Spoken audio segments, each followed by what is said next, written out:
This song is called Pananalig Ko, and the original composition of Miss Angelica Dorne. Hope you like it.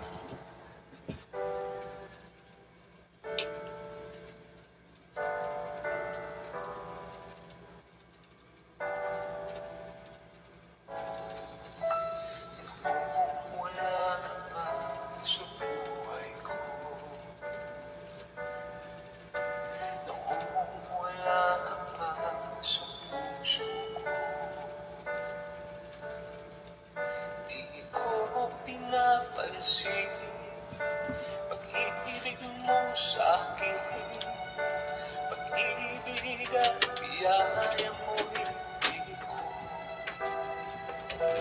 hinahingin.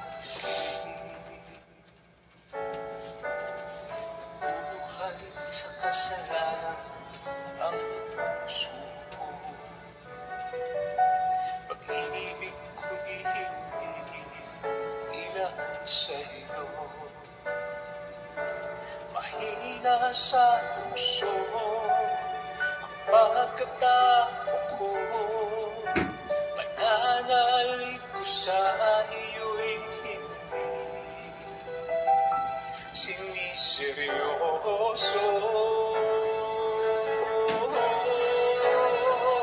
Ngunit ngayon'y nagbago na ang pagkatao ko, mula nang makilala ka, Jesus. Pananalig ko'y tumibay, buong tiwala ay binigay sa'yo lamang, Jesus. Pananalig ko.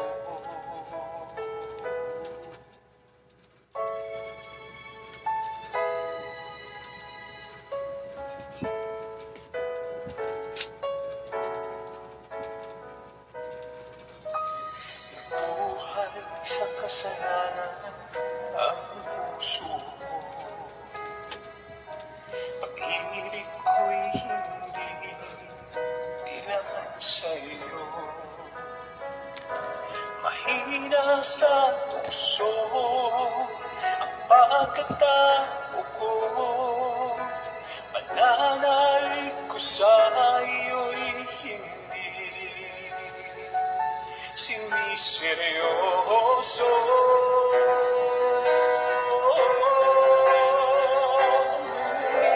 Ngayon'y nagbago na ang pagkatao ko, mula nang makilala ka, Jesus. Pananalig ko'y tumibay, buong tiwala ay binigay sa'yo lamang, Jesus. Pananalig ko.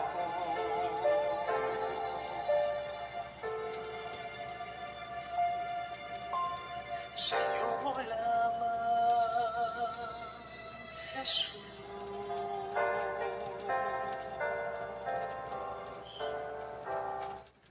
Pananalig ko.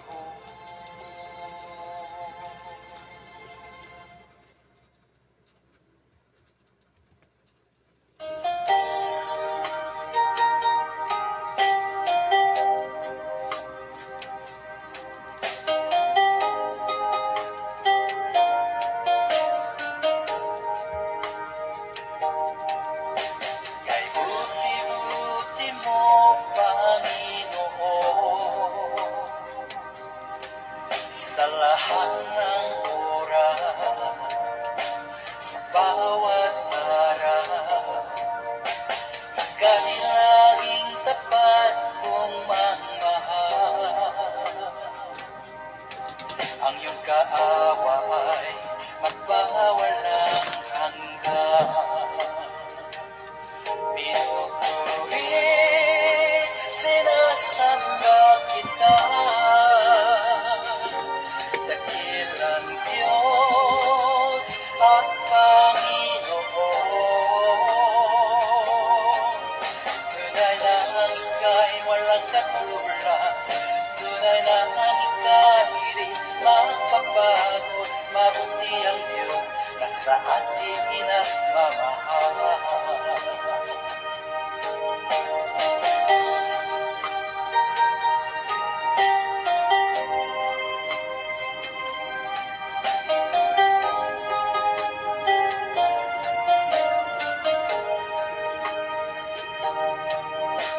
Ay buti-buti mo, Panginoon,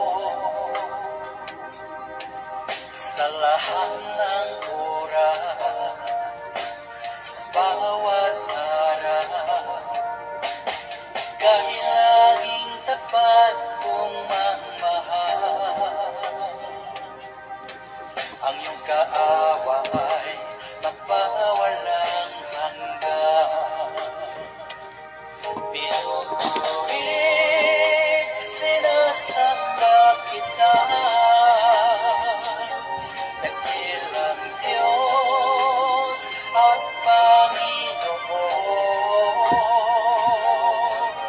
Tunay na ang ika'y walang katulad, tunay na ang ika'y di magbabago. Mabuti ang Diyos na sa ating inagmamahal. Pinupuri, sinasamba kita, dakilang Diyos at Panginoon. Tunay na ang ika'y walang katulad, tunay na ang ika'y di magbabago. Mabuti ang Diyos na sa ating inagmamahal. Mabuti ang Diyos na sa ating inagmamahal. Mabuti ang Diyos na sa ating nagmamahal.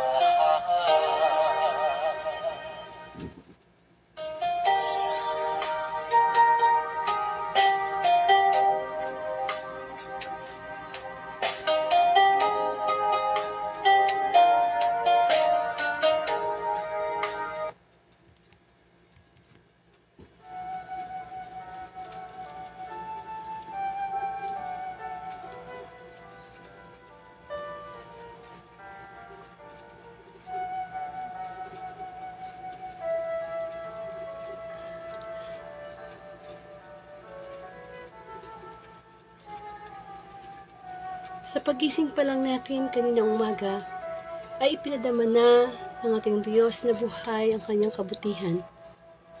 Marapat lamang na tayo bumalik sa kanyang presensya. Salamat sapagkat araw-araw ay nagbibigay siya ng mensahe sa kanyang mabuting balita. Sa ngalan ng Ama at ng Anak at ng Espiritu Santo, Amen. Purihin ka mang Diyos na makapangyarihan sa lahat. Marami pong salamat sa online piging na ipinagkakaloob mo. Ang Facebook Live na kung saan ang Tuesday Gospel for February 6, 2024 ay sama-sama namin mapagnilayan. Nawa sa mga oras na ito, tanggapin mo ang aming paghingi na kapatawaran sa aming mga pagkukulang. Linisin mo po ang puso ng iyong abang lingkod at gamitin mo lamang bilang instrumento ng pagpapahayag ng iyong mabuting balita. Your prophetic voice should hear all over the world, my Lord. Tago mo ko sa iyong liwanag at ang iyong tinig ang marinig. Muli, ang karunungan katulad na kay Haring Solomon ay pagkaloob mo sa iyong abang lingkod sa mga oras na ito.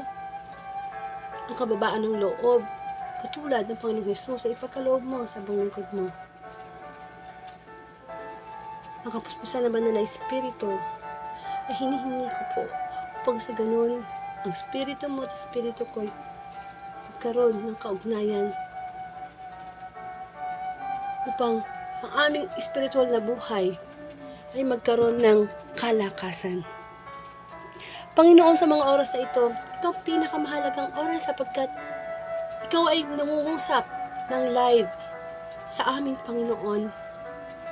Kami inaamin namin kami makasalanan. At sa mga oras na ito, walang mahirap, walang mayaman, walang may mataas na pinag-aralan. Lahat kami mga makasalanang lalapit sa iyo upang humingi ng pangaral mula sa iyong mabuting balita.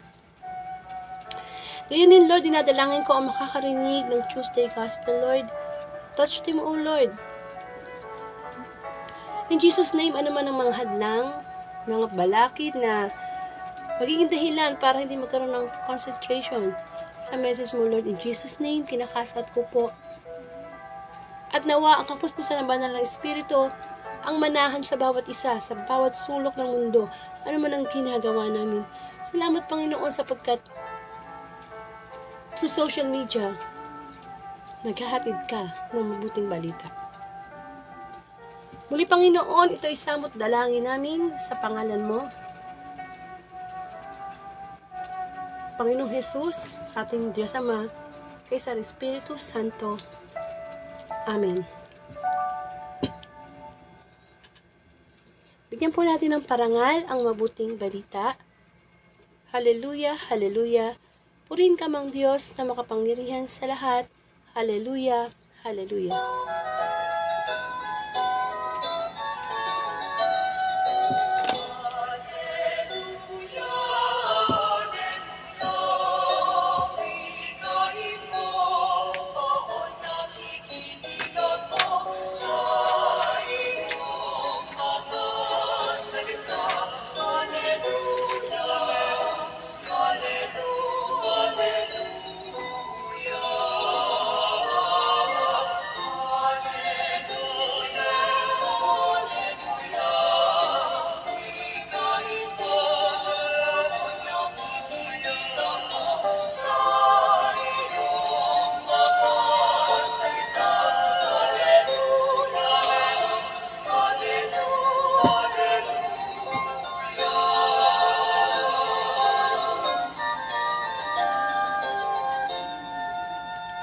Mga kapatid kong minamahal kay Kristo, ang mabuting balita ayon kay San Marcos.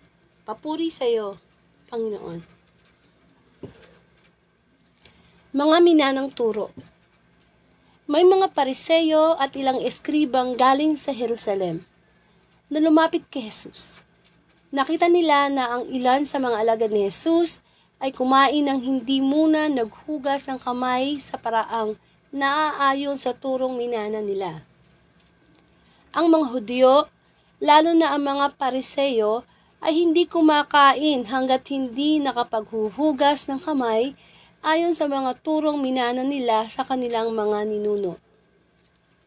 Hindi rin sila kumakain ng anumang galing sa palengke nang hindi muna ito hinuhugasan. At marami pang ibang minanang turo ang kanilang sinusunod, tulad ng tanging paraan ng paghuhugas ng mga inuman, ng mga saro, ng mga sisidlang tanso, at mga higaan.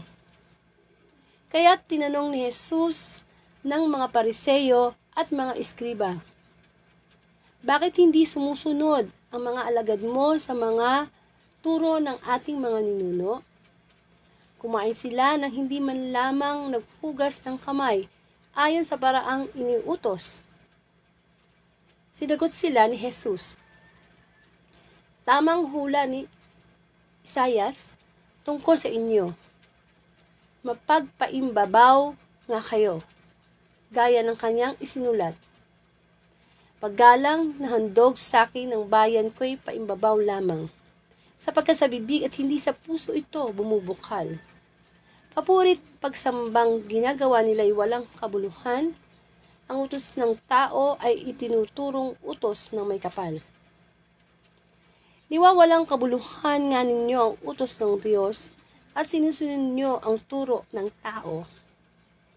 Sinabi pa ni Jesus, kay husay ng paraan ninyo sa pagpapawalang bisa sa utos ng Diyos, masunod lamang ninyo ang turong minana ninyo. Tulad dito, iniutos ni Moises, igalang mo ang iyong ama't ina at ang magsalita ng masama sa kanyang ama o ina ay dapat mamatay. Ngunit itinuturo ninyo kapag sinabi ng isang tao sa kanyang ama o ina, ang anumang maitutulong ko sa inyo ay korban. Alalaong ay bagay inihain ko ito sa Diyos. Hindi na ninyo siya pinahihintulutang tumulong sa kanyang ama o ina. Sa ganitong paraay, niwawalang kabuluhan ninyo ang salita ng Diyos sa pamamagitan ng mga tulong minana ninyo. At marami pang bagay na tulad nito ang ginagawa ninyo. Mga kapatid, ang mabuting balita ng Panginoon, pinupuri ka namin, Panginoong Hesukristo. Welcome po sa Word of God Daily Gospel, na kung saan ang layunin ng Facebook Live na ito ay iparating through social media like Facebook Live ang araw-araw na mabuting balita. Ako po si Sister Angelica, isa po akong Katoliko mula sa Bulacan. And of course, alam nating mga Katoliko na araw-araw naman talagang may misa. Usually, alas 6 ng umaga, no? Sa ating simbahan. Hindi lang siya Sunday. Kasi usually, pag sinabing simba o pagsisimba o pakikinig ng mabuting balita, every Sunday yan. Magsisimba ako every Sunday. Makarinig ako ng homily. Pero hindi. Mismo ang Panginoong Hesukristo ang nagsabi na hindi lamang sa tinapay na bubuhay ang tao, kundi sa bawat salitang namumutawi mula sa Diyos. So, tayo ay hindi lamang katawang lupa, meron tayong espiritu, meron tayong kaluluwa. Papayag ka ba na ikaw ay katawang lupa lamang? Hindi, diba? Pag tayo ay namatay, naniniwala tayo, meron tayong kaluluwa. Saan ba pupunta? Sa langit o sa impyerno? Di ba? So, kinakailangan, nini-nourish din natin. Dinidevelop din natin, pinapagrow din natin ang relasyon natin sa Diyos. So, paano natin mapapagrow ang relasyon natin sa Diyos kung di tayo nakakarinig ng daily gospel? Hindi ba pag tayo ay nauuhaw, takbo agad sa rep o takbo dyan sa mineral water na yan at iinom ka agad? Kasi nauuhaw Kapag tayo nagugutom o kumakalaman siya, nagsasalitaan siya, anong tendency natin? Nagsisend yun sa mind natin na, oy, nagugutom na ako. Kakain tayo, di ba? Pang physical na katawan yun. Paano yung ating spiritual? Meron tayong spiritual life At yun ang gustong dalhin ng Diyos sa social media. Kasi nga, ang pagpapalaganap ng mabuting balita ay through social media, pwede siya mag-viral. Hindi ka mukha noon talagang pahirapan magpalaganap ng mabuting balita. Katulad ng Panginoong Jesus na kailangan pang maglakad sa ilalim ng araw, kailangan pang sumakay ng bangka, magpunta ng ibang ibayo, umakyat ng bundok. Diba hirap, no? Pero ngayon, kahit saan ka, no, anong ginagawa mo ngayon, you can hear the word of God. At sinabi naman talaga ng Panginoon yun na pagbulay-bulayan natin ang salita ng Diyos araw at gabi as our spiritual food. Maintenance. Ay, bakit tayo pwede mag-maintenance? Kasi nga araw-araw tayong nagkakasala. Araw-araw tayong tinutukso. Pag kumagat tayo sa tukso, magkakasala tayo. Sino pang mangangaral sa atin? Kailan laki na natin? Hindi po ba? Kaya kailangan makarinig tayo ng pangaral ng ating Ama sa Langit. At ang pakikinig ng mabuting balita ay hindi to corny ha. Yung iba hindi sila interesado Hindi nila alam ito yung totoong kayamanan. Kayamanang hindi mabibili. Kasi sa salita ng Diyos, nandyan yung mga bunga ng banal na espiritu. Nandyan yung peace of mind, yung kindness, yung love, yung joy. Diba? Hindi mo yung mabibili sa Mercury Drugstore, pagbili po ng peace of mind, pagbili po ng love. Diba? Kasi alam niyo mga kapatid, may mga tao na nasa kanila na halos lahat Kayamanan, kasikatan, bakit may nagpapakamatay pa? So, pagpapatunay lamang yun na hindi pera, hindi material na bagay ang basihan sa tunay na kagalakan. Ba't tayo nag-e-exist sa mundo? Meron tayong misyon. May dahilan kung bakit ka nilikha, kung bakit ako nilikha. At ang una nating mission dapat is to glorify God each day. Kasi buhay tayo ngayon, nakakakilos tayo ngayon, nakakahinga tayo ngayon because of God's grace. Nabubuhay tayo dahil sa biyaya dahil sa habag ng Diyos. Hindi dahil sa gusto natin gumising ngayon, no? Ano ba, normal lang ba yung gigising ka? Okay lang, normal lang, hindi. Marami nga kasabay nating natulog kanina na hindi na nagising. Kaya nga siba sabi, every gising is a blessing. Amen. So makinig po tayo ngayon sa Tuesday Gospel. No? Actually, kahapon, nilive ko na po to. Kaya lang nung pinakinggan ko, mahina yung tawag dito, mahina yung sound. Kaya nirelive ko, no? Kasi maganda talaga yung yung message ni Lord, no? So, eto nga po, no, yung bigyan natin ng summary, yung mabuting balita. Kasi pag nagsisimba po tayo, usually talagang tayo ay nakikinig sa pare, sa homily niya, no? Pero, syempre, habang pinapakinggan natin yung pare, we believe na ginagamit lang siyang instrument ni God. Kasi hindi naman si God bababa para siya yung mag-homily, sa simbahan, sa mass, or mag-Facebook live, hindi. Gumagamit siya ng mga mga propeta, mga hari, hanggang sa ginamit na nga niya ang Panginoong Jesus para i-give sa atin yung message. Amen? So, hindi naman siguro kalugihan ng oras ang pakikinig.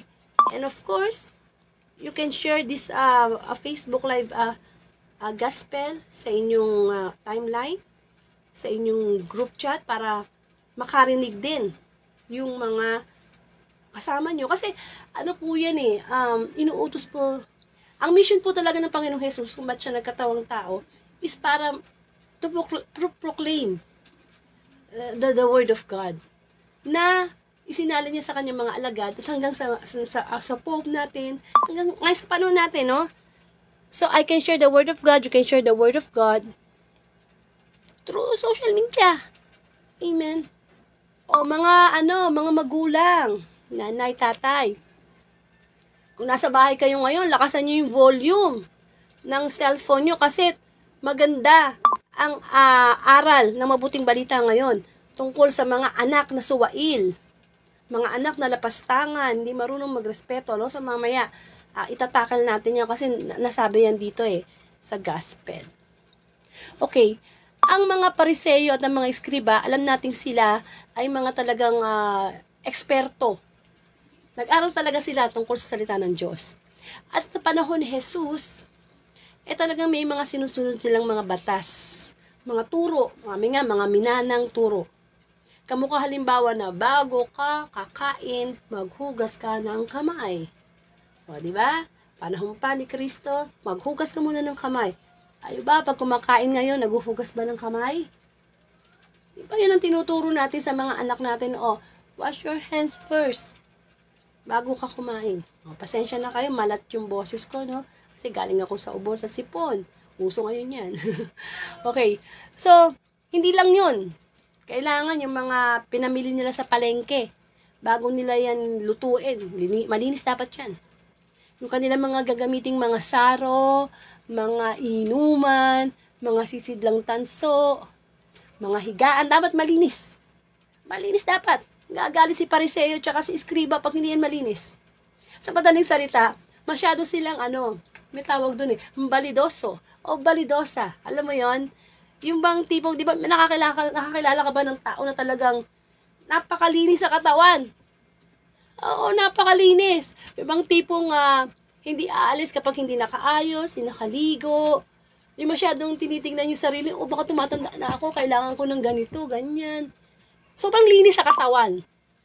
Which is hindi naman masama. Diba sabi nga na, cleanliness is next to godliness. Pero, kung sobrang mo namang linis sa katawan, sobrang linis mo sa bahay mo, sobrang linis mo, no, halos maging perfectionist ka na. Yun namang kalooban mo. Yung ugali mo, napakapangit. Napakasalbahe. Diba? Ang dumi ng kalooban. Hindi ba? Ang mahalaga sa Diyos, hindi lang yung physical yung pinapaganda natin, pinapalinis, kundi yung ating kalooban. Amen. Kaya anong sabi ng Panginoong Jesus sa mga Pariseo? Ay, mga plastic kayo, mga Tupperware kayo, mga mapagpaimbabaw kayo. Oo nga, naguhugas nga kayo ng kamay bago kayo kumain. Pero yung mga kamay na yan, ginagamit nyo sa pananakit ng asawa nyo, pananakit ng mga anak nyo, ng pagnanakaw. O, di ba? Di ba sabi nga ng Panginoon, anumang parte ng ating katawan na ginagamit natin sa kasalanan, buti pang wala na yun. Diba, o ginagamit mo yung mata mo sa kasalanan, yung kamay mo sa kasalanan. Buti pa, mapunta ka sa langit na wala kang kamay, wala kang mata, pero hindi mo ginamit sa kasalanan. Kesa yung buo nga yung mata mo, buo nga yung kamay mo, paa mo, pupunta ka naman pala ng impyerno, di susunugin lang yun. Amen. Mga minanang turo ng mga Pariseyo. Ano yun? Maano sa kanila, mahigpit sila dun, mahigpit. Para nga sa kanila, bawal yung Sabbath day. Hindi pwede na pag Sabbath day, o araw ng pamamahinga, magtatrabaho ka. Hindi. Dapat walang ginagawa. Pahinga is pahinga. Kasi nga, 6 days tayo nagtatrabaho. Pagdating ng 7th day, kailangan nagpapahinga. Dahil nga ang Diyos lumikha ng 6 na mga araw, at yung 7 nagpahinga siya. Amen. Kumbaga, tinitingnan ng mga Pariseyo, ng mga dalubhasa sa kautusan, yung pisikal na ginagawa ng tao. Pero sila mismo, di naman nila, inaano yun hanggang hugas lang sila ng kambay, hanggang sa magagandang damit lang sila Pero, di ba sabi ng Panginoong Jesus sa kanila, mga mapag-imbabaw kayo, para kay mga nicho, na ang puputihin nyo sa labas, pero sa loob puno kayo ng kabulukan, ng kalansay. At di ba ganun yung nicho? Di ba, pag araw ng mga patay, pinipinturahan natin yan, pinapaganda sa labas, kahit 10 dekada, na yan, na nandyan yung patay natin, o 10 taon. Pero sa loob nun, di ba? Kabulukan. Parang regalo, no? Binabalot natin sa magandang gift wrapper, pero sa loob nun, hindi natin alam kung magugustuhan o hindi nung tatanggap. Pagka Christmas na nag-exchange gift, no? Gustong-gusto natin na kumukuha yung malaki ang kahon. Ganun, no? Ganun na ibig sabihin ng Panginoong Jesus. Tumitingin tayo panlabas. Kaya kanya tayo mga tao, nagiging judgmental Isa pag nakita natin yung tao na sa jeep, may tatabi sa yung gusgusin, mabaho, lalayo ka na. Mamaya may corona to, kaya mamaya nakawan ako nito subukan mong tumabi ang isang sexy, isang maganda. Yung pala na nakawan ka, ibubudol ka. Hindi ba? Yung bang mapaghusga tayo sa panglabas. Tinitingnan ni Kristo yung ating puso. Amen. Kaya, walang kabuluhan na sinusunod nga natin yung mga batas. Pero naman natin sinusunod ang batas ng Diyos. Parang sa atin dito sa Pilipinas.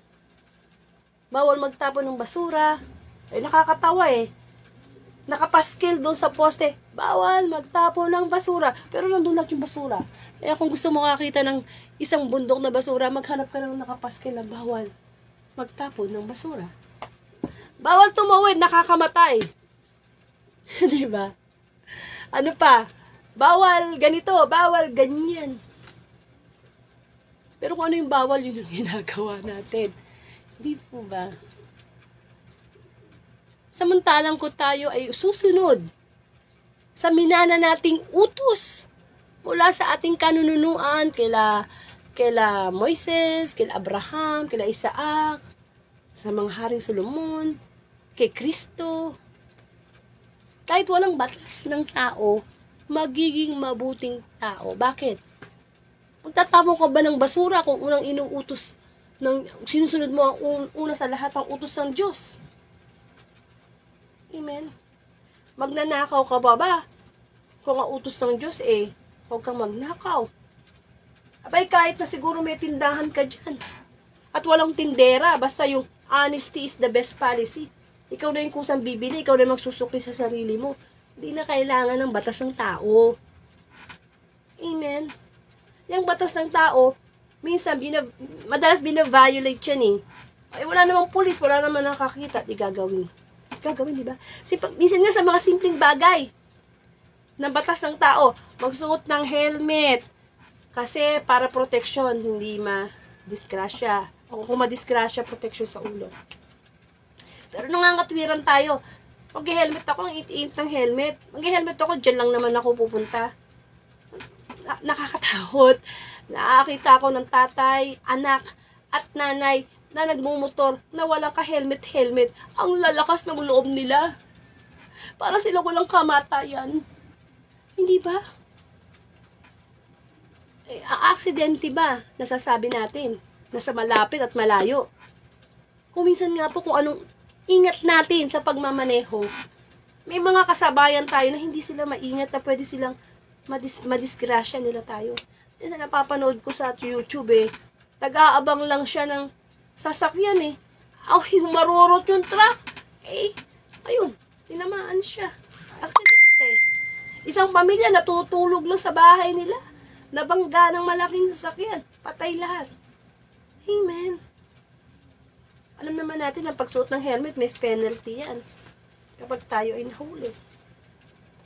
Ano pong gustong sabihin natin ng Panginoon na hindi tayo natututo susunod lang tayo sa turo kapag nadisgrasya na. Alam mo yun, naku, susot na ako ng helmet kasi natakot na ako, nabangga ako alam mo yun, hindi na ako kakain ng baboy kasi may high blood na ako Yun pong gusto pa nating maranasan.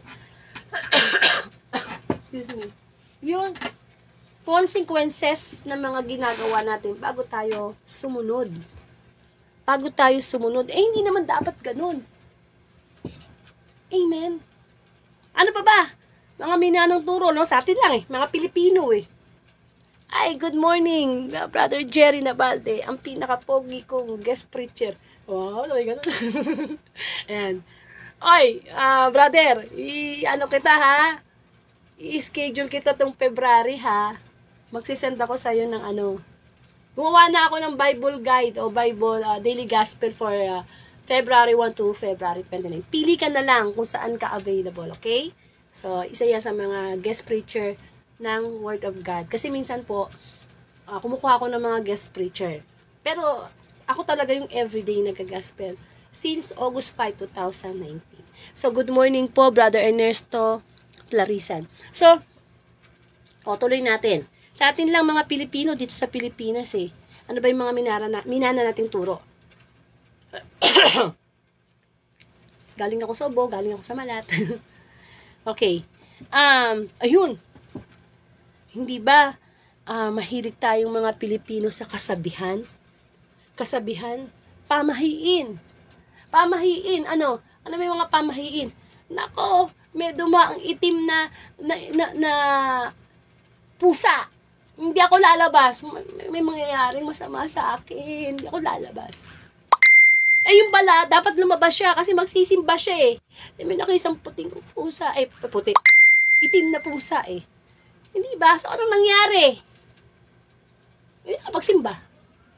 O kaya, wag mo isusukat yung pangkasal mo. Kasi hindi yan matutuloy. Hindi nga niya sinukat. Pagdating ng kasal niya, hindi kasya sa kanya kasi tumaba siya. Amen.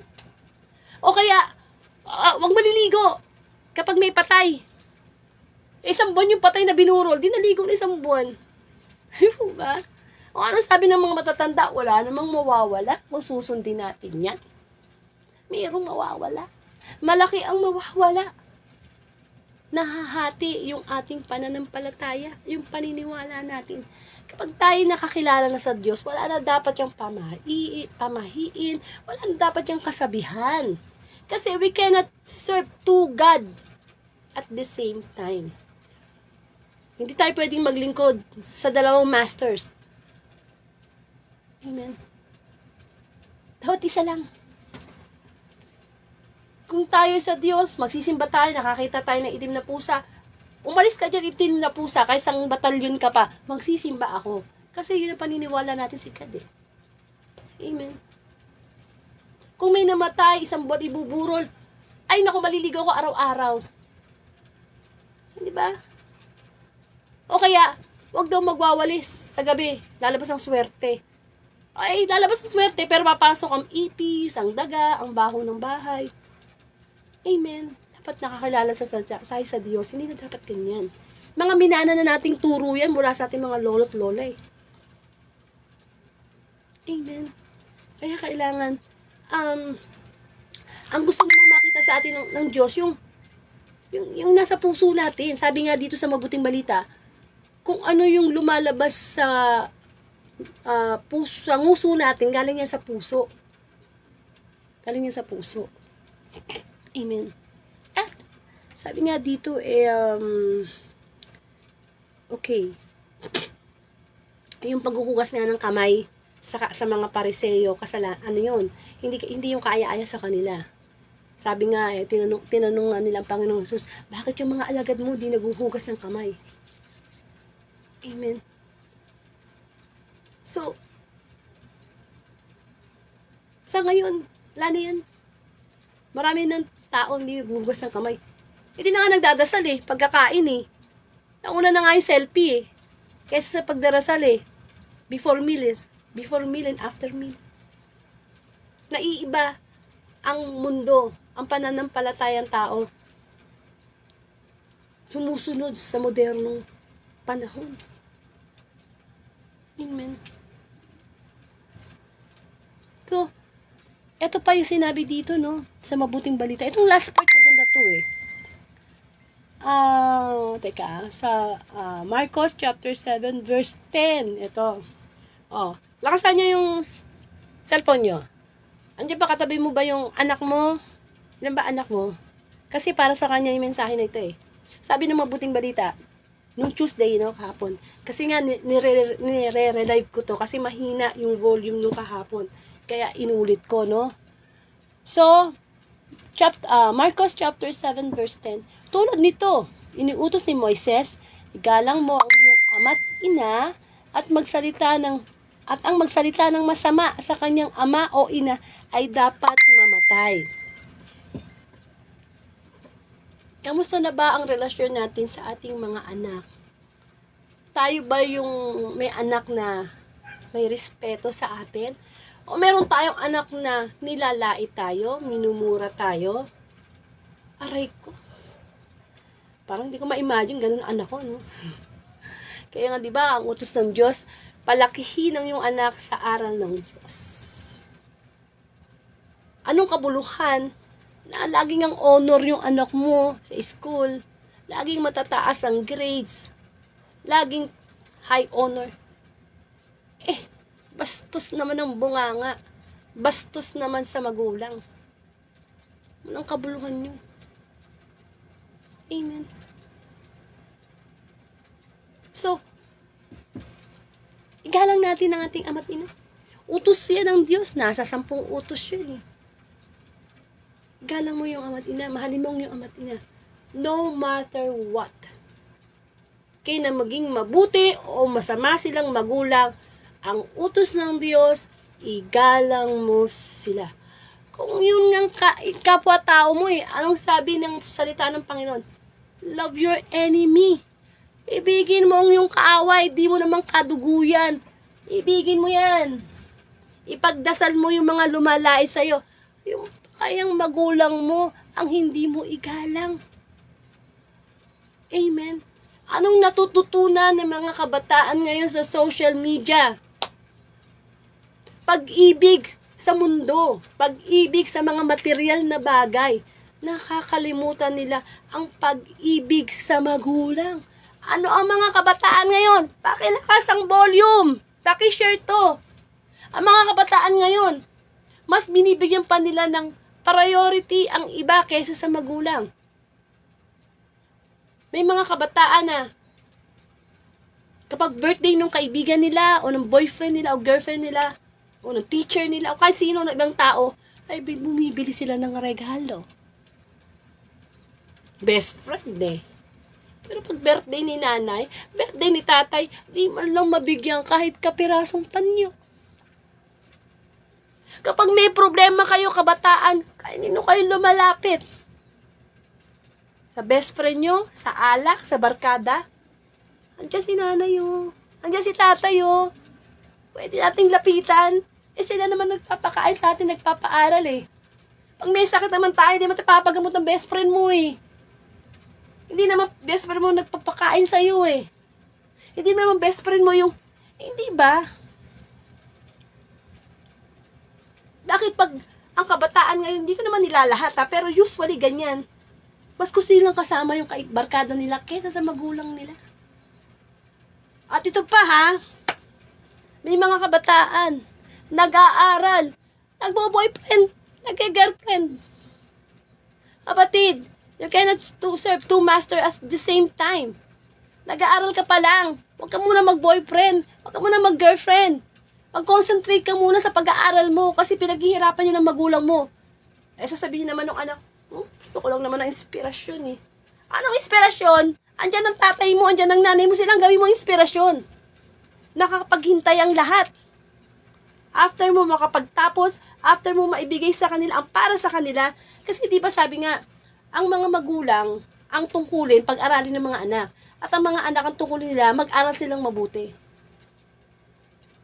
Eh kung nag-aaral ka pa lang, may boyfriend ka na. Eh di paano yung pag nagkagalit kayo ng boyfriend mo, examination nyo? Eh di sama-sama ng loob, hindi ka magkapag-concentrate. Kaya ako talagang napakahigpit ko dyan. Baby pa. Nasa sa pupunan pa lang ng tiyan ko, yung anak kong babae, oy, huwag ka muna mag-boyfriend, mag-aral ka mabuti. Bingin-bingin na siguro yung anak ko. Sa awa ng Diyos. Mula kinder hanggang college. Concentrate lang ang anak kong babae. Dalawa yun eh. Sa pag-aaral. Kahit merong gusto sa kanilang manligaw, hindi ako pumapayag. Maghintay kayo. Mag-graduate yung anak ko. Eh ngayon, nag-graduate na yung anak ko. O di sige, napaligaw ka na. Ganun. Ang pag-ibig makakapaghintay. Nakakapaghintay yan. Kasi, ang pagbo-boyfriend naman, hindi naman yan laro eh. Hindi naman yan experience eh. Ang sinasabi ko sa mga anak ko, maganda kayo, matalino kayo, mabait kayo.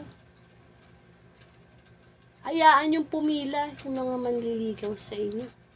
Saka kayo pumili. Hindi yung magbo-boyfriend na kayo kaagad. Para ano? Para experience. Ang pagpili ng boyfriend, pagpili na yan ng asawa. Pag mahal ka ng isang lalaki, liligawan ka niya kahit 10 taon. Kahit baha, susugurin yan. Amen. Iba na kasi ang kabataan ngayon eh. Ginagawang damit na parang nagpapalit lang ang pagbo-boyfriend.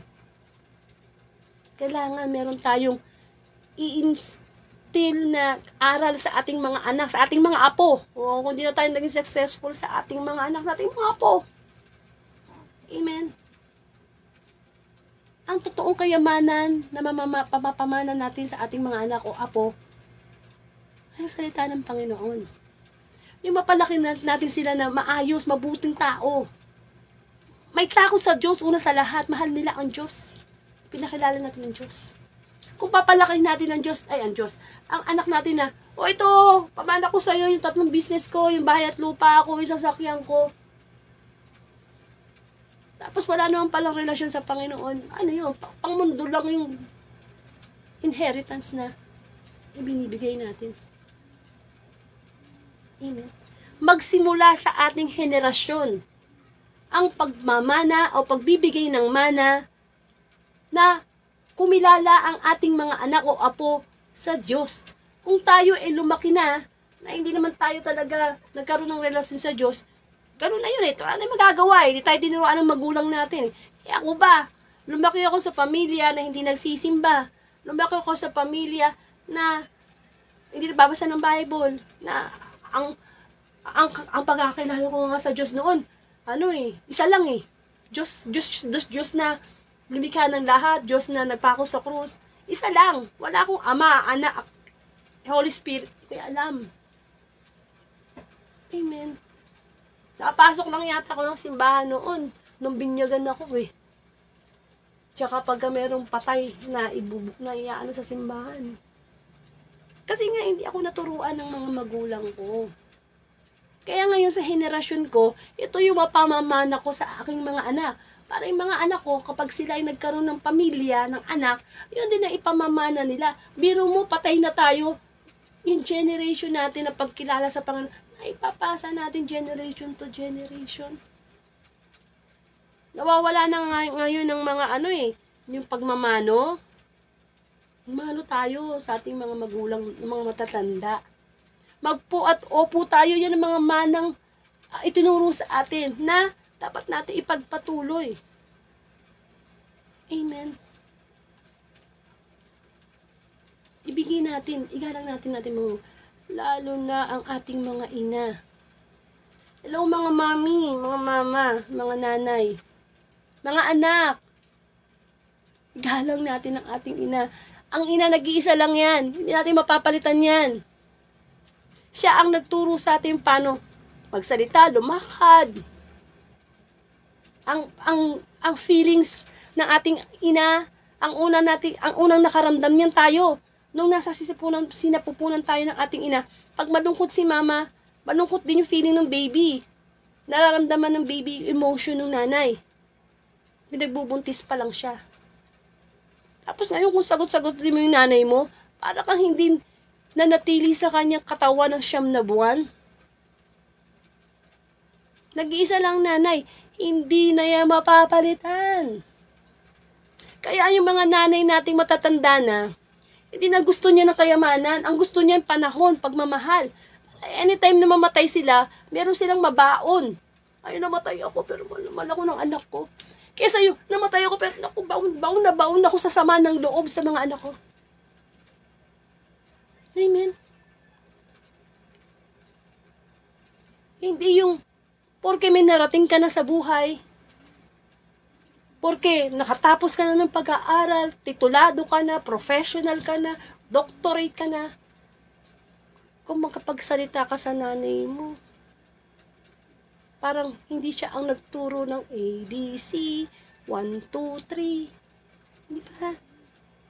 Dapat, yung panahon na may panahon na inalagaan tayo ng ating mga nanay, di ba? Nung mali tayo, pinapalitan tayo ng lampin, tinuturuan tayo magsalita, haba ng pasensya ni nanay. Ngayon tumanda na ang nanay natin. Sinisigawan na. Nag-uulyanin na si nanay, nagagalit na. Buti nga tayo mga Pilipino yung mga magulang natin, tayo nag-aalaga. Sa iba, di ba? Nadala sa home for the aged. Tayo hindi. Isa sa magandang ugali natin mga Pilipino, alagaan natin ang ating mga magulang. So bakit ang mensahe ng Diyos ay tungkol sa nanay? Paano naman si tatay, no? Of course, pareho natin dapat silang mahal at respeto. Sinasabi lang yung nanay kasi nga, tingnan mo si Kristo. Sobra yung pagmamahal niya at pagrespeto kay Mama Mary. Kahit hindi pa panahon para siya ay maghimala. Sinabi ni Mama Mary, wala nang alak. Yung mga tubig, ginawang alak doon sa kasalan sa Kanaan. Hindi ba? Tapos yung nanay natin nire-respect. Amen. Nasa ibang bansa ka, tawagan mo yung nanay mo. Kasi one day will come na kahit gusto mo siyang tawagan, di mo na siya makausap. Kasi patayin na siya.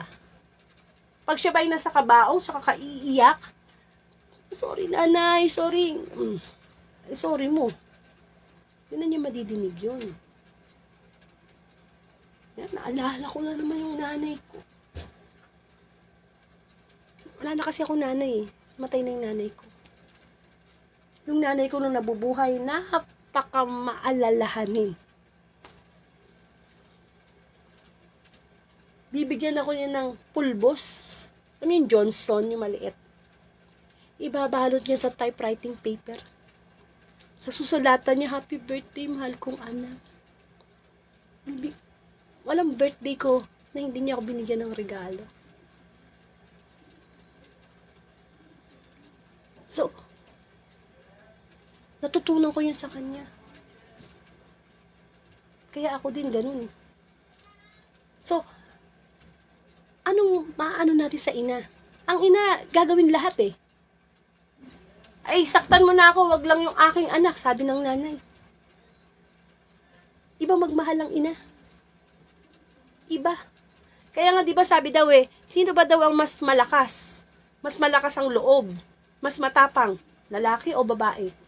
Sa survey sabi, babae. Kasi kaming mga babae, di ba nanganganak kami? Ang hirap kaya mga anak. Alam nyo, mga anak ka ng normal delivery, habang umiiri ka, parang nilalabos mo lahat ng lamang loob mo. 2 beses ko naramdaman yan. Normal delivery. Sa pangatlo ko, sa anak kong lalaki, na-cesarean ako. At ang hirap din pala ng cesarean. Pero mo yung, di ba? Yung injection na i-inject sa'yo sa likod mo, sa spinal cord mo. Para anesthesia. Tapos ihiwain yung tiyan mo. Ang ganda-ganda ng tiyan ko. Ihiwain, tatahiin. Hindi ba? Para mailabas ka lamang sa mundong ito. Na ang paa ng isang ina ay nasa isang hukay. Kapag tayo ay nanganganak. Yung mga ina pa nga pumapatay ng sariling anak eh. Nagkakaroon ng postnatal depression. Yung sa ibang bansa, ang sabi, nagkaroon ng postnatal depression ng nanay. Actually, 3 na yung anak niya.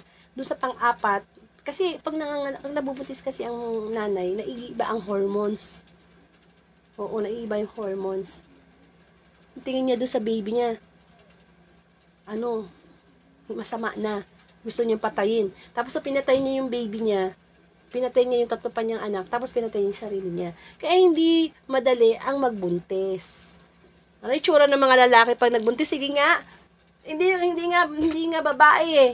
Hindi nga kayo babae mga lalaki eh. Malaki nga tiyan yun. Hindi na magandang tingnan eh. Amos mo pa kaya o kayang buntis? Kaya mahalin nyo yung mga asawa nyo. Diba, Brother Jerry? Mahalin nyo. Kasi yan ang ina ng mga anak nyo. Hindi yung pag mataba na, matanda na, humahanap kayo ng sexy. Lapit na Valentine's Day. Diba? Mga anak, anong regalo nyo sa inyong mga magulang, sa inyong mga nanay? Hindi naghahanap ng mamahaling regalo si nanay. Kahit ano yan. Kasi galing sa puso. Amen. May kwento. Meron daw isang anak na lalaki. Dati walang-wala, yumaman. Yung anak na lalaki nag-asawa, nagkaroon siya ng anak na lalaki. Ngayon, bumili ng malaking bahay, mansyon yung lalaki. Tapos, doon sa mansyon na yon, di kalayuan, nagtayo siya ng maliit na parang kwarto lang, hindi nga siya bahay, parang kwarto lang, higaan, tulugan. At doon niya nilagay yung kanyang matandang nanay na may sakit. Nakikita yun ng kanyang anak hanggang sa dumating ang 7 years old ng bata. Tataka yung bata. Bakit doon natutulog sina lola? Ang laki-laki ng bahay namin. Dumating yung time na matay yung nanay, yung lola ng bata. At pumunta doon yung anak na lalaki at sabi niya, ipapagiba ko na tong tinirhan ng lola mo. Kasi wala na siya, patay na siya eh. Alam mo anong sabi ng anak na lalaki?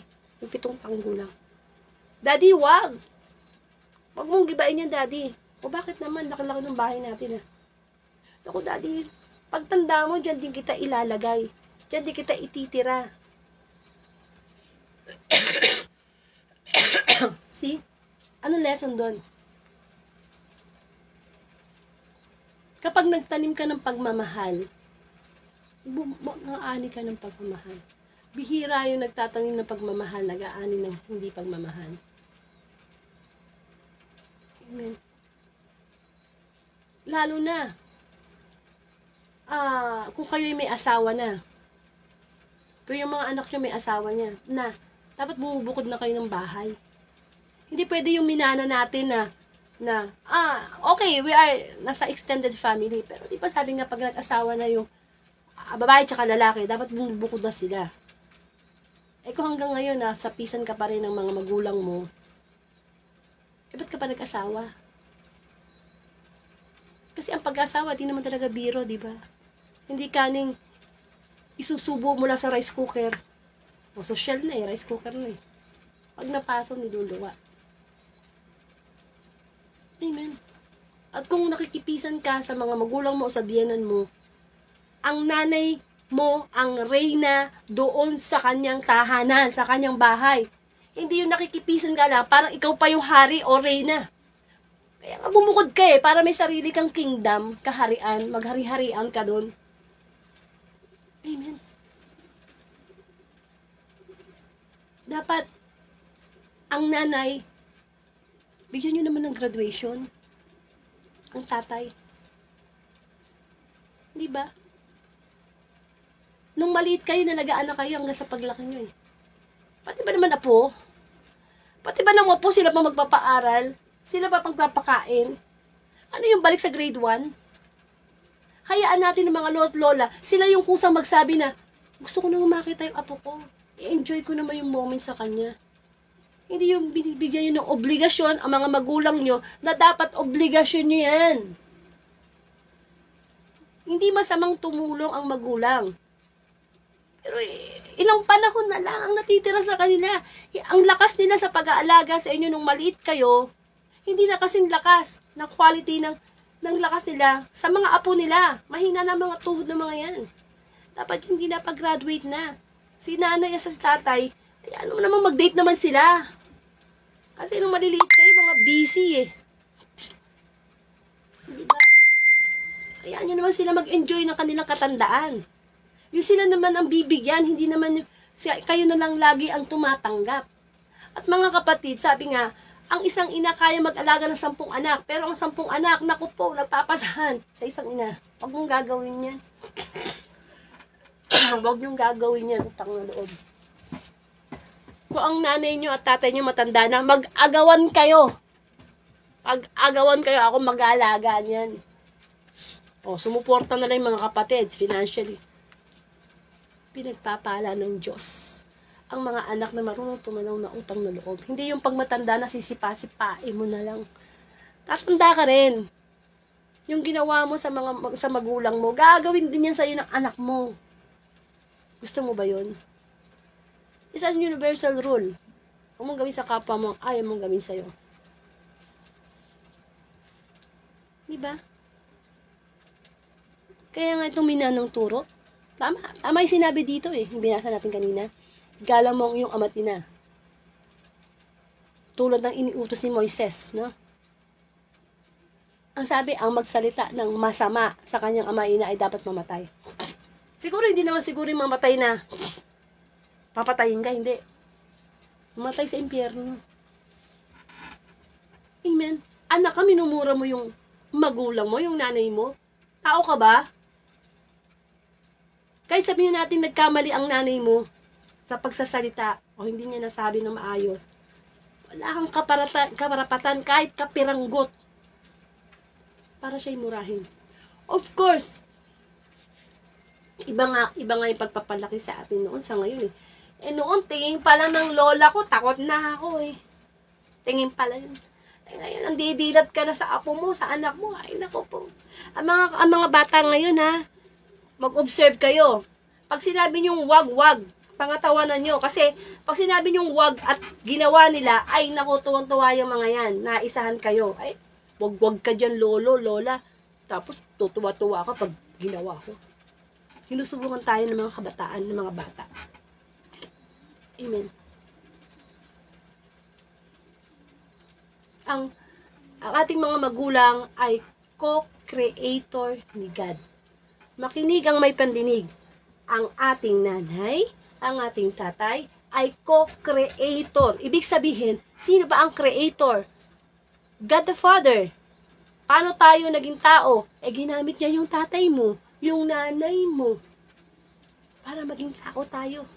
Kaya ang respeto na nararapat sa magulang ay parang respeto din sa Diyos. Amen.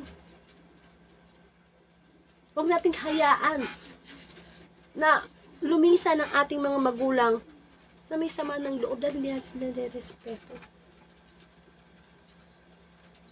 Huwag natin sila sasaktan emotionally, verbally, physically. Ang ina, isang babae, hindi dapat sinasaktan. Ang mga lalaki ng pampunching bag ng babae, ay, naku, matapang lang yan. Manap ka na katapat mo. Tingnan ko lang kung di suntukin ka rin.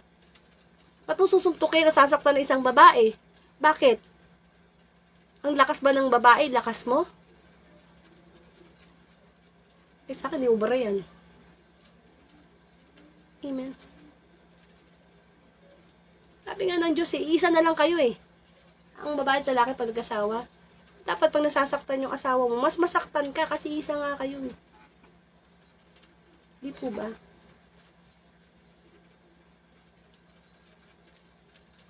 We should respect.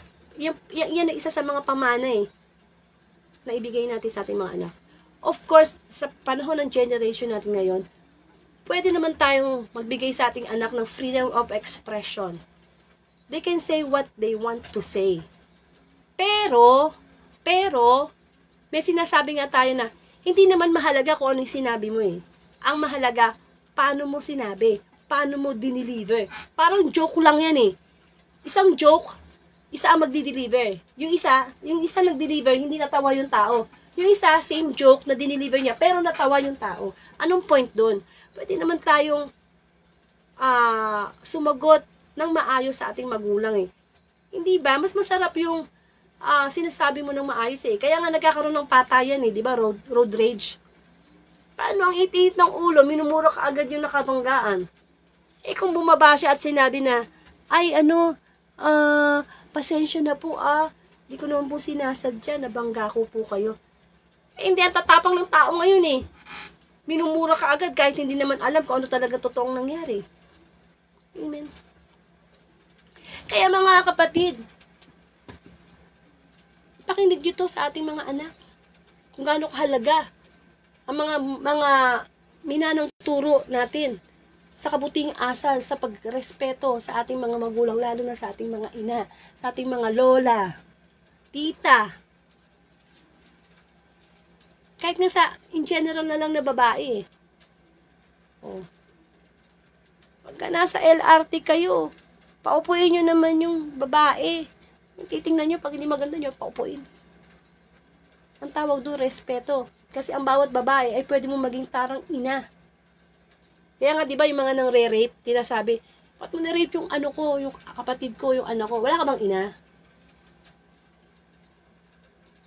Amen. Lalo na kung ikaw ay ampon, adopted child, dapat mong lalong respetuhin ang iyong ina. Kasi, minahal ka niya, hindi sa dugo, kundi sa puso. O kaya sabi nga yung mga adopted child, you should respect. Pinabayaan ka ng mga magulang mong totoo, pero merong umampun sa'yo. Hindi yun naampun ka, masama pa yung loob mo. Gumagawa ka pa ng masama. Diba? Ano natin, no? Huwag natin aalisin sa sarili natin, Tatanda din tayo mga anak. At kapag ginawa natin yung eksaktong ginagawa natin paglapastangan sa ating magulang, masakit. Sakit yan. I will tell you. Hindi ba? Isa lang ang tatay, isa lang nanay. Ibigay ang nararapat na respect sa kanila because sila ang co-creator ni God. Kung wala sila, wala tayo. Okay, mabuti, naging masama sila, love them. Naging masama sila, pinabayaan ka, pagtanda nila, alagaan mo, ay aani ka ng pagpapala sa Diyos. Hindi ba sabi nga, huwag mong gantihan ng masama ang masama, kundi gantihan mo ng mabuti, masama. Kapag pinapangaralan kayo ng mga magulang nyo, tumahimik kayo. Hindi yung nagsasalita ang nanay, sumasagot, sumasabat. Pwede ba aking tsinelas pa? Pinasin ko yung bibig mo. Ano ibig ko sabihin? Tumahimik tayo, makinig lang tayo.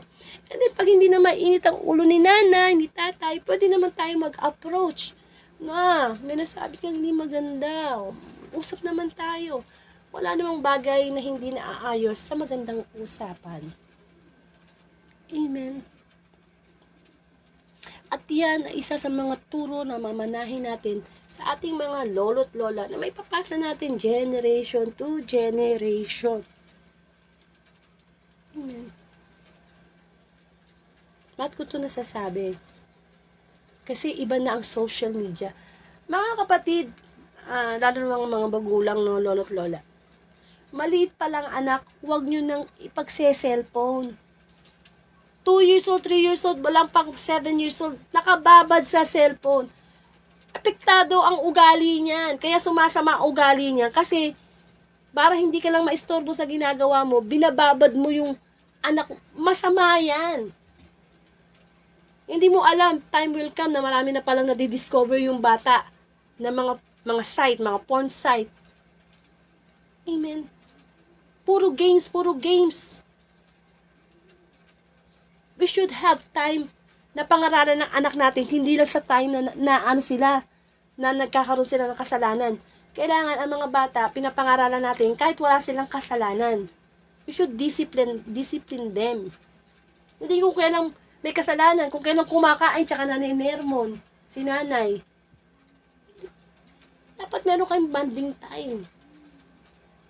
Amen. Kasi ang mga kabataan ngayon, cellphone talaga. Hindi ang mukha nung kabataan natin.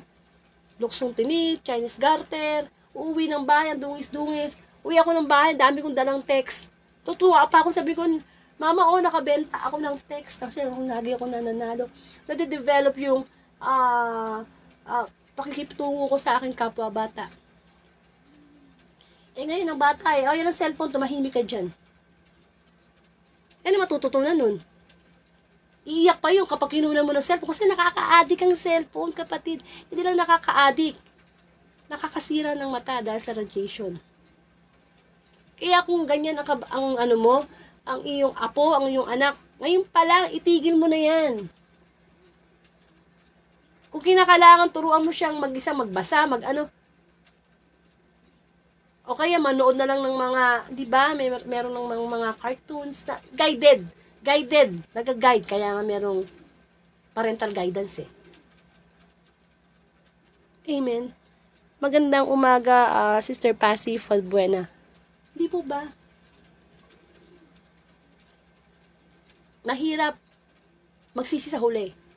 Sabi nga, ang kawayan, pag malaki na, ang kawayan, hindi naman yan lumalaki ng padiretso Lumahabang tumataas yan, tumatabingi. Or anong ba tawag doon, yumuyuko. Ganyan ang pagpapalaki sa anak. Pagpalaki na yan, hindi mo na yan masusuti. May kakilala nga ako maliit pa lang siya, kinakain lagi hotdog. Hanggang lumaki puro hotdog.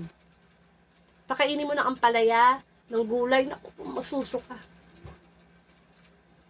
Maliit pa lang. Turuan mo na kumain ng ampalaya. Turuan mo kumain ng gulay, ng masustansyang pagkain. Amen. Hindi natin pwedeng sabihin na tama na yan, okay na yan, na-istorbo mo ko sa trabaho ko. Kasi tayo din na mag-harvest. Magtataka ka kung bakit ganyan ang anak mo. Meron tayong ginawa. Hindi naman natin, we cannot blame everything sa bata o sa anak Meron siyang nakita. Kaya ganun. Po ba? So, kinakailangan na nakakarinig tayo lagi ng mabuting balita para napaparemind tayo ni God sa mga mali nating ginagawa. Kasi nga, ang pakikinig sa gospel everyday is our maintenance ng ating espiritu. Patay pisikal, buhay pisikal, pero patay spiritual. Ganyan tayo Kasi ang totoo naman po talagang problema natin everyday, hindi yung ano yung kakainin natin, wala tayong pera, ganito, ganyan, hindi. Ang totoo talaga nating problema is spiritual battle between good and evil. Kasi lahat naman ito iiwan natin Kapag namatay tayo, anytime, hindi naman natin alam kung kailan. Saan tayo pupulutin? Sa impyerno o sa langit. Kaya hanggat wala pa tayo sa langit, laki na problema natin. Kahit ang pare, hanggat wala siya sa langit, malaki problema niya. Ako, malaki problema ko hanggat wala ako sa langit. Bakit? Kasi pwede tayong magbago anytime. we can turn back, di ba?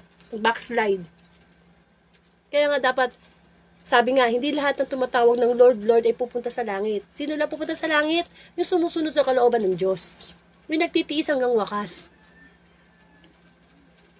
Kaya dapat, ma-brainwash tayo sa salita ng Panginoon. Oo, huwag kang magnakaw. Huwag kang makapin ng kapwa mo. Huwag kang magtanim ng galit. Araw-araw, ganyan. Kung ano yung mga kahinaan natin na nagdudulot sa atin sa kasalanan, i-brainwash tayo ng Diyos. Huwag mong gawin, huwag mong gawin. Kasi darating ang time na hindi na tayo pamangaralan ng Panginoon. Kasi hanggat buhay tayo, nandyan yung habag, nandyan yung pagpapatawad ng Diyos.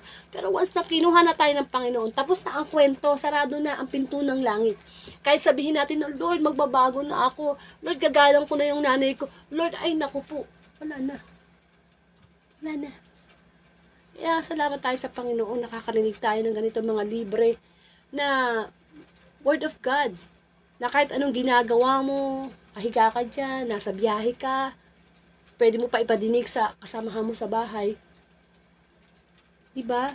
Na hindi mo masabi sa tao na ganito, ganyan sa anak mo. Iparinig mo to. Ito'y balita, mabuting balita mula sa Panginoon. Sa dami ng bad news na napapanood natin sa TV, sa news, ang pakikinig ng mabuting balita, nakakapagbigay yan ng pag-asa. Huwag natin kakalimutan, no? Ang nagpapakababa ay tinataas at ang nagpapakataas ay ibinababa. Kaya nawa, ang mga minarang turo natin sa ating mga ninuno, tingnan natin kung nag-glorify si God. Hindi ako magwawali sa gabi kasi lalabas ang swerte. Nag-glorify ba si God sa gagawin ko? Amen. Hindi, yung mga kasabihan nga, di ba, kamukha ng sinabi ko ngayon na, oo, naghuhugas nga ako ng kamay bago kumain. Pero kung tapos ko naman maghugas ng kamay, magnanakaw ako. Magsha-shoplift ako. Ibang each time na gumagawa tayo, nag-glorify ba si God? Sabi nga po ano man ang ginagawa natin, gawin natin na parang hindi tayo sa tao naglilingkod, kundi sa Panginoon. Amen. Matuto tayo sa Diyos. Wala na pagkukulang ang Diyos sa atin. Binigay na lahat. Ang Bible, open book na yan. Kahit hindi tayo nakakilala sa Diyos, alam natin yung tama't mali. Alam natin may consequences. Pero pag nakakilala tayo sa Diyos, sigit na meron tayong batayan. We should know our mission. We should know our priority. Sino ba yung mahal natin? Siyempre dapat una ang Diyos. Actually, mali ako. Hindi dapat una ang Diyos. Dapat ang Diyos lang. Kasi God is a jealous God. Siya dapat ang mahal mo lang. Sa puso mo, siya lang. And then yung pagmamahal mo sa asawa mo, magulang mo, mga anak mo, sa kapwa mo, bunga na lang yun ng unconditional love natin sa Diyos. Para kahit mawala ang lahat, yung mahal mong tao, yung properties mo, yung buhay mo. Diba sabi nga, we cannot serve God kung hindi natin mag-carry on cross natin. Kung hindi tayo magbubuhat ng sarili nating krus. Kung hindi natin kakalimutan yung ating sariling buhay. Kung hindi natin mas mamahalin ang Diyos na higit pa sa ating magulang, kaibigan. Di po ba?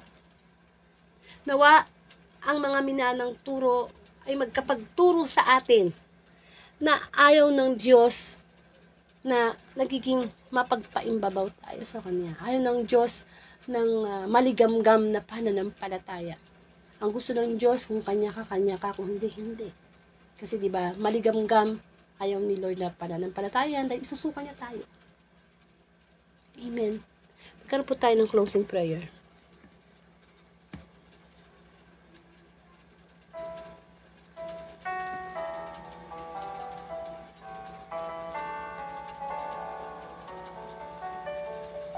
Yes, Lord, marami pong salamat muli sa mga turo, sa mga aral mula sa iyong salita na nagpapaalala sa aming Panginoon na kami mabuhay sa mundo ito ayon sa iyong kalooban. Turuan mo kami, Panginoon, na laging mabatid ang katotohanan na mapapalaya sa amin. Idinalangin namin ang mga kabataan na naglalapastangan sa kanilang mga magulang, lalo na sa kanilang ina, na imulat mo ang kanilang isipan, ang kanilang espiritu. Ito'y napakalaking kasalanan. Ang aming mga magulang ay co-creator mo, Lord, sa paglikha sa amin. We should give the respect, the love, the obedience. Panalangin sa mga kabataan sa buong mundo. At pagpalain mo mga anak na hanggang sa pagtanda ng kanilang mga magulang ay pinaalagaan pa rin nila, nire-respeto, minamahal, ipinapadama ang pag-ibig sa kanilang mga magulang.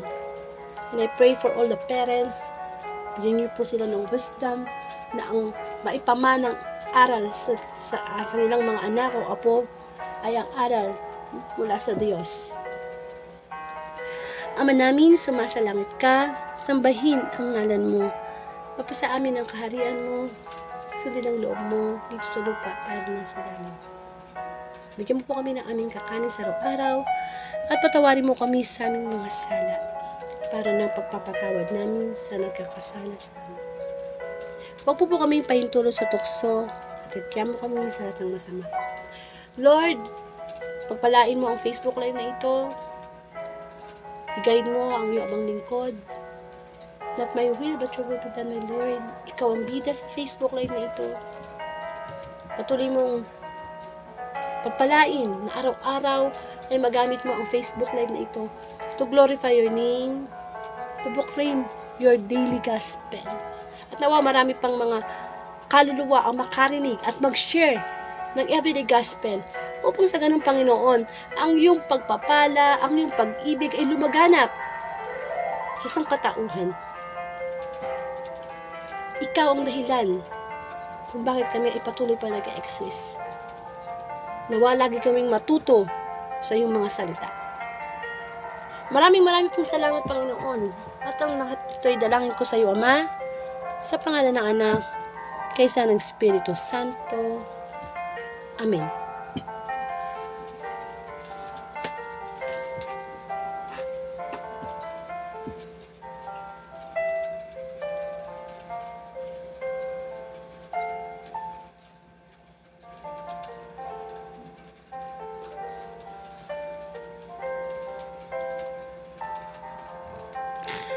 Maraming salamat, Panginoon, sa muli pagpapaalala mo sa amin kung paano namin dapat irespeto ang aming mga magulang, lalo na ang aming mga ina, yung mga minanang turo, yung bang makita sa amin, yung hindi panglabas, kundi panloob na kabutihan sa aming kapwa.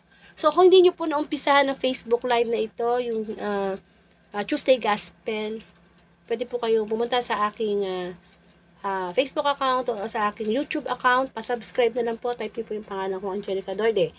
At kung lolobin ng Diyos na makapag-live tayo mamayang gabi, alas 8 ng gabi, para sa Wednesday Gospel, ngayon po, February 7, 2024. Meron na po tayong bagong schedule, Monday to Saturday, alas 8 ng gabi na lagi. At pag Sunday, alas 3 ng hap. Amen. So, pag meron po tayong mga guest preacher na naimbitahan at pwede silang mag-guest, ayan, sila po ang magbibigay ng reflection. Pero kung wala po sila, nandito naman po ang abang lingkod. And, of course, lagi nating isipin na dahil sa pag-ibig ng Diyos sa atin, magagawa nating mahalin yung mga taong di ka mahal-mahal. Hindi ba? Nagagawa nating patawarin mga taong hindi deserve na patawarin, no? Pero lagi nating isipin na ang mga minana nating turo, pag-ibig sa Diyos at makapagpagbigay ng kaluguran sa Panginoon. Sapagkat ang Diyos ay pag-ibig.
sumakop sa bawat pusong uhaw sa pagsuyo.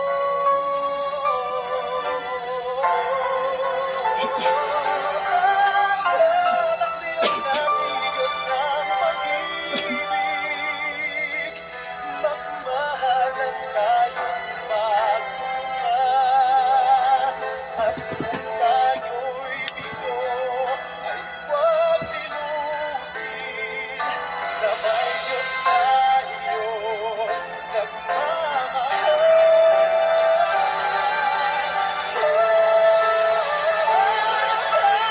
Ang Diyos natin, Diyos ng pag-ibig, magmahalan tayo't magtulungan.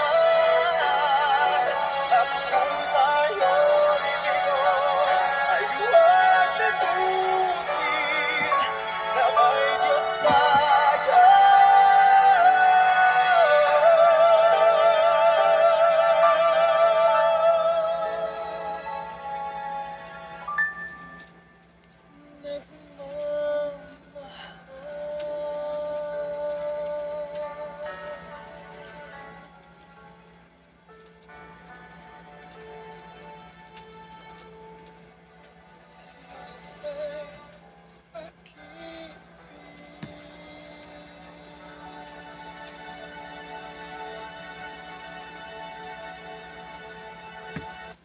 Maraming pong salamat, and to God be the glory.